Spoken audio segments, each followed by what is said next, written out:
یہ جو ہم نے جیت حاصل کی ہے، فتح حاصل کی ہے، اور جو ہم نے پوری دنیا کو بتایا کہ تم مال و اسباب پہ اگر تکیہ کیے ہوئے ہو تو ہمارے جذبات وہ ہیں جو ہم ڈائریکٹ، حافظ صاحب ہمارے اور آپ بھی ماشاءاللہ اور ہم سارے اللہ کے قرآن سے سمجھنے کی کوشش کرتے ہیں اور تیقن کے ساتھ اللہ پہ انحصار کرتے ہیں. اور یہی وجہ تھی کہ ہم نے نہ صرف گھوڑے تیار رکھے، آج کے دور میں میزائل تیار کیے، ہم نے آج کے دور میں جدید ترین جو ہے لڑاکا طیارے، اور پھر ہماری ٹریننگ ایسی ہے کہ آپ نے دیکھا نہیں کہ کس طرح ہمارے پائلٹس نے بچ کے، اور کیسی نصرت تھی اور کیسی ٹیکنالوجی تھی اللہ تعالیٰ کی طرف سے جو ہمیں دی گئی کہ ہمارے طیارے ان کو نظر ہی نہیں آ رہے تھے اور ہم بمبارمنٹ کر رہے تھے، ہم ان کے پرخچے اڑا رہے تھے، ہم ان کی بلڈنگ کو یوں ہوا میں جو روئی کی طرح اچھال رہے تھے اور ان کو ہم نظر ہی نہیں آ رہے تھے.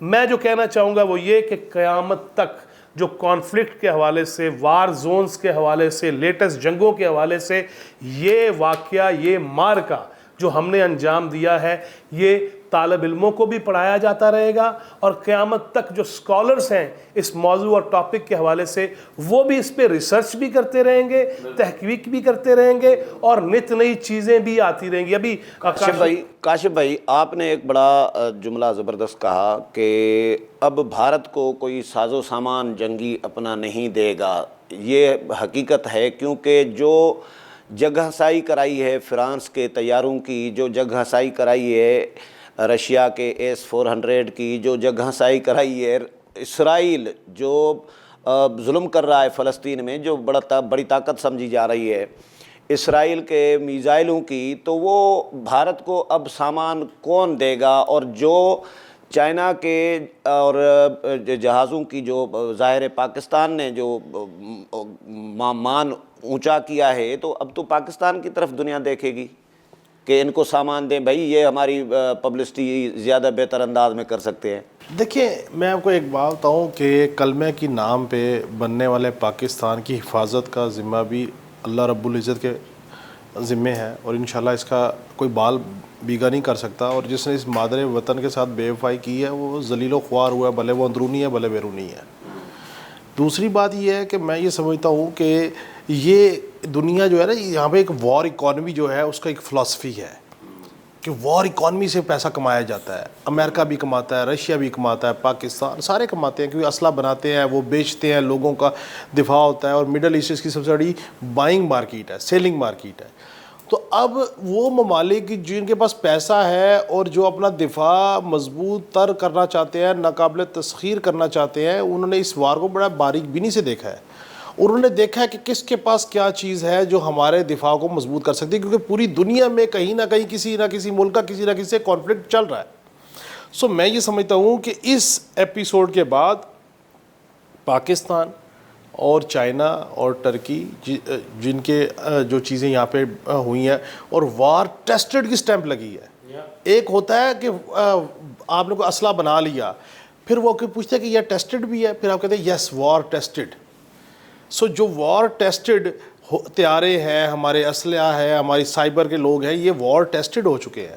تو ہر ملک کی کوشش ہوگی کہ ہمیں ناقابل تسخیر دفاع چاہیے، اور وہ اس کا جو مین ہب ہے وہ خریداری وہ پاکستان یا چائنا سے الٹیمیٹلی ہوگی. لیکن آج ہم نے یہ سارا کام جب کیا تو میں سمجھتا ہوں کہ ہمیں ہر گفتگو میں ہر جگہ اس بات کا ہمیں ریپیٹڈلی ادا کرنا چاہیے کہ جس شخص نے پاکستان کا دفاع ناقابل تسخیر بنانے میں اپنا کردار ادا کیا، ان کو سلام پیش کرنا چاہیے. کہ وہ جو بھی تھے، وہ ڈاکٹر قدیر صاحب تھے، وہ ذوالفقار علی بھٹو صاحب تھے، ایون نواز شریف صاحب تھے، اور جو جس نے بھی کیا، کیونکہ اور پاکستان کی عوام کو جنہوں نے مہنگائی برداشت کی، چیزیں کی، ہر چیز کی. لیکن آج ان جملوں کو یاد کیجئے جب سپہ سالار حافظ آصف منیر صاحب کہتے تھے کہ جن قوموں کے پاس مضبوط دفاع نہیں ہوتا ان کا حال غزہ سے پوچھو، مقبوضہ کشمیر سے پوچھو، شام سے پوچھو. آج ہمیں اس بات کا احساس ہوا کہ ہمارا دفاع مضبوط تھا تو ہم نے اپنے سے کئی گنا بڑے ملک کو دھول چٹائی. سو ہمیں ان تمام اکابرین کو جنہوں نے اس میں قربانیاں دیں، اپنا رول ادا کیا، ان کو بلا شرکت غیر اور سیاسی صورتحال سے اوپر اٹھ کے ان کا شکریہ ادا کرنا چاہیے، سلام پیش کرنا چاہیے، اپریشیٹ کرنا چاہیے۔ پاکستان کے دفاع اس سارے معاملے میں اتنا اوپر چلا گیا ہے کہ پاکستان کے بارے میں لوگوں کو لگتا تھا 5th جنریشن وار میں پاکستان شاید اتنا مضبوط نہیں ہے۔ سائبر فورس نے جو کمال کر دکھایا ہے، آپ دیکھیں ہم کمبو ہو گئے، سائبر فورس، فضائیہ، نیوی، بری، یعنی کہ بارڈر سے لے کے ان کے گھر، میڈیائی اعتبار سے، یعنی کہ پاکستان کے میڈیا کی رسپانسبلٹی کو دنیا اپریشیٹ کر رہی ہے کہ انہوں نے تحمل کا مظاہرہ کیا، انہوں نے آپ سفارتی لیول پر، سفارتی لیول پہ کوئی فالس، اور یہ ایک سوچ تھی، ایک انٹیگریٹڈ سوچ تھی۔ فیضی صاحب، اب مودی جو دباؤ میں جو پہلے میں نے سوال کیا تھا، یہ اگر دوبارہ کوئی حرکت کرتا ہے پاکستان پر حملے کی، فوج کو، اپنی فوج کو کہے گا کہ پاکستان پر حملہ کرو، اب دوبارہ لڑائی کے لیے فوج تیار ہوگی مودی کی؟ پہلی بات تو یہ کہ اس انکار نہیں کر دے گی؟ اب دیکھیں وہ نہیں، اصل میں وہ حملہ تو اس طرح نہیں کریں گے، ہم پہ الزام لگانے کی کوشش کریں گے، جس طرح کاشف بھائی نے پہلے کہا اور ہم نے پہلے سیگمنٹ میں یہ بات کہی نا کہ وہ فالس فلیگ آپریشن کرے گا، پھر سے دنیا کو بتائے گا دیکھیں جی ایک تو ہمارے اندر گھس کے یہ دہشت گردی کرتے ہیں مبینہ طور پہ، اور اوپر سے ہمیں مارتے بھی ہیں، کٹتے بھی ہیں نا، تو وہ اب رونا روئے گا اور بہانہ تراشے گا، وہ کوشش کرے گا، وہ اس کی عادت میں ہے۔ دیکھیے شاکر سولنگی صاحب، ہم ماضی میں سنتے تھے علماء سے، خطباء سے، یہود و ہنود، اب ہم نے یہ دیکھ بھی لیا، ورنہ یہاں ایک لبرل طبقہ تھا جو میرا فلانا تو میری مرضی والا، اور وہ ہمیشہ پینگے بڑھاتا تھا ہندوستان کے ساتھ، اور ان کو بھی موت آ گئی، جو اندرونی اشارہ کیا نا، اس قسم کے کماش کے لوگ بھی ہیں۔ کاشف بھائی نے بڑی خوبصورت بات کی کہ بھئی تمہیں یہ پتہ ہے کہ تم نے کراچی حاصل کر لیا ہے، تم نے ہمارے ان بنجر علاقوں میں بھی سمندر بہا دیے ہیں، اور تمہیں سب کچھ پتہ ہے۔ ہندوستانی میڈیا پہ وہ ہو گیا تھا کہ وہ جذباتی ہو کے باہر نکل آئیں اور پاکستان کے خلاف چلنے لگ جائیں دوبارہ سے، وہ بھی نہیں ہوا۔ چند آوازیں ضرور اٹھی ہیں لیکن گندے دانے بھی ہر جگہ پہ ہوتے ہیں۔ اس سے بڑھ کے میں ایک اور بات آپ کو بتاؤں، خاص طور پہ جب میں سنتا ہوں 1991 کاشف بھائی، ڈاکٹر اسرار احمد مرحوم، اللہ ان کی مغفرت فرمائے، ان کی میں ایک ویڈیو دیکھ رہا تھا 1991 میں، وہ کیا خوبصورتی سے بیان یہ کر رہے تھے کہ ساری قوتیں ایک طرف، اسرائیل، ہندوستان اور دیگر ایٹمی قوتیں ساری ایک طرف ہیں، ایک طرف پاکستان اکیلا اسلامک ایٹمی قوت ہے، لہٰذا پاکستان کو چین کے ساتھ اپنے راہ و رسم بڑھانے چاہیے، کیونکہ چین جو ہے وہ دنیا کی وہ واحد ایٹمی قوت ہے جس کا یہود و ہنود سے تعلق نہیں مذہباً، لہٰذا ان کا یہ کہنا تھا کہ پھر سیکھو ان سے، ان کے ساتھ اچھی تعلق داری بناؤ، اور وہ ہم نے بنائی ہر دور میں ہمیشہ، اور چین نے بھی ہمارا ساتھ دیا، لہٰذا اب ہمیں ان دوستوں کے ساتھ محبتوں کی زیادہ ضرورت ہے، ان دوستوں کے ساتھ ہمیں اشتراکیت کی زیادہ ضرورت ہے، اور میں نام لیے بغیر یہ کہوں گا، ایک بڑی تصویر وائرل ہو رہی ہے جب اس جنگ کے دوران ہمارے ایئر فورس کے مانیٹرنگ سیل کے اندر وہ جن کو مانیٹر کیا جا رہا تھا وہ ہندوستان کیا جا رہا تھا اور ایران کیا جا رہا تھا۔ اس کی وجہ یہ ہے کہ ان سرحدوں کو بھی استعمال کرنے کی سازشیں موجود تھیں کہ اگر خدا نہ خواستہ پاکستان یہ جواب نہ اس طرح سے دیتا تو پھر طرفین سے اور طرفین سے ہمیں جس طرح خوارج کو استعمال کرنے کی کوشش کی گئی، ابھی جس طرح کاشف بھائی یہ کہہ رہے تھے BLA والوں کی تو پریس ریلیز آ گئی کہ ہندوستان حملہ کرے اور ہمیں بتائے ہم ان کے فوجی یہاں پہ ہوں گے پاکستان کو توڑنے میں، لہٰذا وہ جو مانیٹرنگ سیل کے اندر جو ایران اور بارڈر اور ہندوستان اور افغانستان جس طرح کیا جا رہا تھا، ہمیں اب یہ عام چیزوں سے نکل کے اور مذہب کا نام لے کے بھائی کے چکروں میں پڑنے کی بجائے ہم یقیناً سب کو بھائی سمجھتے ہیں اور ہمیں ہمسایوں کے ساتھ بھی اچھے تعلقات چاہتے ہیں۔ ہم پہلگام میں بھی یہی پیشکش ہم نے کی تھی، تحقیقات کرا لیجیے، اور ہم نے تعزیت کی، افسوس کیا، مذمت کی، لہٰذا اب ہمیں یہ چاہیے کہ ممبر و محراب سے، امام بارگاہ سے، کسی جگہ سے جذباتی گفتگو کی ضرورت نہیں ہے، بلکہ ضرورت اس امر کی ہے کہ ہمارے دشمن ہیں کون۔ اس میں اسرائیل سامنے آ گیا، اس میں ہندوستان سامنے آ گیا، اس میں فتنۃ الخوارج کے جہاں اڈے ہیں وہ سامنے آ گیا، اور اس کے ساتھ جنہیں ہم مانیٹر کر رہے ہیں وہ کیوں کر رہے ہیں۔ ہمیں اب انے و محبت و پیار کی باتیں نہیں کرنی چاہیے، بلکہ اپنے ملک، اپنے وطن، دھرتی ماں کے حوالے سے سوچ کے پھر گفتگو کرنی چاہیے اور پھر اظہار محبت کرنا. صحیح. کاشف بھائی اب جو مذاکرات ہوں گے تو اس میں پاکستان کو دہشت گردی پہ یہ شرط رکھنی چاہیے کہ بھائی آپ بھارت میں کوئی بھی دہشت گردی ہوتی ہے تو آپ فوراً الزام لگا دیتے ہیں, آئندہ الزام لگانے سے پہلے تحقیقات کراؤ, غیر جانبدارانہ تحقیقات ہونی چاہیے, ثبوت پیش کرنے چاہیے, اس کے بعد کوئی ثبوت آئے پاکستان کے خلاف تو پھر بات کی جائے. اس طرح الزام فوراً نہ لگایا جائے جس طرح پہلگام کا 10 منٹ میں لگایا تھا. یہ شرط رکھنی نہیں چاہیے. دیکھیں شاکر صاحب, دہشت گردی کا واقعہ ہو تو سب اس کی مذمت کرتے ہیں, لیکن ایک واقعہ کروایا گیا ہو اور اس کے پیچھے سیاسی مقاصد ہوں تو اس کا تو کسی ٹائم کچھ بھی ہو سکتا ہے. وہ تو اس کی اپنی عوام بھی کہہ رہی ہے. میں یہی گزارش کر رہا ہوں, دیکھیں میں تو یہ ایک بات کہہ رہا ہوں کہ بھائی دنیا کے لیول پہ سیکرٹری جنرل کو بھی کہا, وزیر اعظم شہباز شریف صاحب نے, ہم نے کہا دنیا میں آپ دو جو آپ کی مرضی کے نیوٹرل کنٹریز ہیں ان کے انویسٹیگیٹرز کو لے لیں. انہوں نے کہا جی آپ اپنے ثبوت دے دیں, پاکستان اپنے ثبوت دے دیں, انڈیا اپنے ثبوت دے دے, آئیں اوپن چیلنج ہے کہ کر لیں انویسٹیگیشن. ہمارے پاس تو رنگ ہاتھوں بندے پکڑے گئے ہیں, ہمارے پاس تو آڈیو ریکارڈ موجود ہے, ہماری تو ٹارگٹ کلنگ ہوئی ہے, ہمارے پاس تو ان کے وزیر داخلہ نے کہا کہ ہم نے ٹارگٹ کلنگ پاکستان میں کروائی, ہم آگے بھی کروائیں گے. ٹھیک ہے, کہا گیا بی ایل اے کو کہ آپ انسرجنسیز کریں. ہمارے ہاں جعفر ایکسپریس کا واقعہ ہوتا ہے, 10 منٹ بعد انڈیا میڈیا بلو اپ کر جاتا ہے.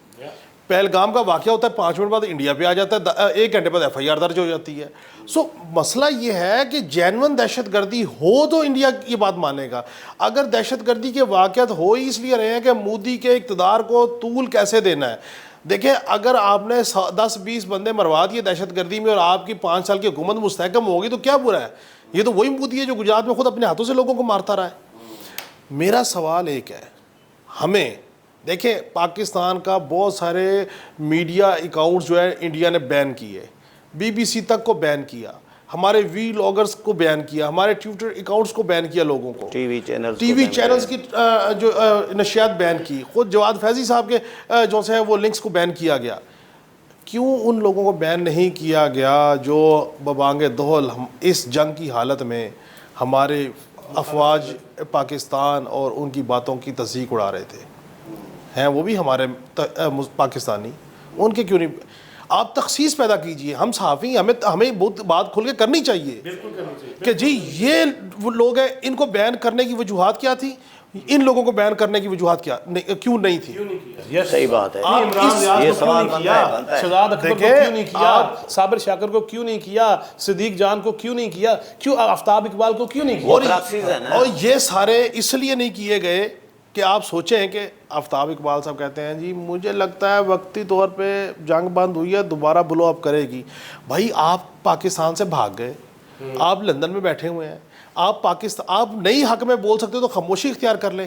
اس پاکستان کا پاسپورٹ ہے آپ کے پاس, ادھر سے آپ نے مال بنایا ہے, ادھر سے آپ نے شناخت حاصل کی ہے. آپ اس حالات میں تو بدترین قبیلے کی دشمنی ہو نا جی, بدترین قبیلے کی دشمنی ہو, اور باہر سے کوئی حملہ آور ہو جائے تو وہ کہتے ہیں ہماری دشمنی سیز فائر ہے, ہم پہلے باہر والے دشمن کو نبٹ لیں. صحیح بات. آپ باہر بیٹھے ہوئے تھے, آپ کو اتنا احساس نہیں کہ اگر ایٹمی وار ہیڈ چل جاتے تو پاکستان کی اور ہندوستان کی عوام کدھر جاتی. آپ تو یو کے بیٹھے ہوئے, آپ نے تو بڑا آسان, حالانکہ آپ ٹھٹھے لگا رہے ہیں, آپ کہکے لگا رہے ہیں, آپ کہہ رہے ہیں اب یہ بھی ہو گیا, اب یہ بھی ہو گیا. اور آپ یہ دیکھیں کہ اتنا بغض ہے کہ وہ اس جنگ کو جیتنے والے 3 شخصیات, آرمی چیف, نیول چیف اور پاک فضائیہ کے چیف, قوم ان تینوں کا جشن منا رہی ہے, اور وہ تینوں کے اندر تخصیص پیدا کرنے کی آج بھی کوشش کر رہے ہیں. ایسا ہی ان کی وجہ سے اکٹھے ہیں بھائی. اس لیے کہ یار انڈین میڈیا جھوٹ میں اس نے انتہا PhD کر دی, قبضے کرا دیے, ملک توڑوا دیا, پھر بھی اپنی عوام اور اپنی فوج کا جوش جذبہ اوپر لے کے جانے کے لیے. اور آپ صرف چند ویوز, چند ڈالرز کی خاطر یہ کام کر رہے ہیں. آپ کو سمجھ نہیں آ رہی کہ آپ بہتان اگر لگا رہے ہیں, جھوٹ بول رہے ہیں, تو کل اللہ کو کیا جواب دکھائیں گے؟ کیا اللہ یہ پوچھے گا کہ آپ کتنے ملین ویوز لے کے آئے, آپ کتنے ڈالر لے کے آئے؟ اللہ پوچھے گا آپ نے بہتان لگایا کہ نہیں لگایا, سچ بات کی کہ نہیں کی. اور اتنا ظرف نہیں ہے کہ آپ پچھلے 2 سال سے ملک کا دیوالیہ نکالنے کے چکر میں ہیں, ملک کے اندر تخریب کاری کو ہوا دینے کے چکر میں, اور ملک اوپر جا رہا ہے, اور پھر معافی بھی نہیں مانگتے. اور حب الوطنی کے ایمانی تقاضے پورے کیے ہیں کہ نہیں کیے؟ یہ بھی ہمارا ایمانی تقاضا. آخری میں ایک بات سنا دوں تاکہ سٹوری میں گانا بھی ہونا چاہیے. ہاں جی. وہ ہندوستان کا اس وقت وہ معاملہ ہے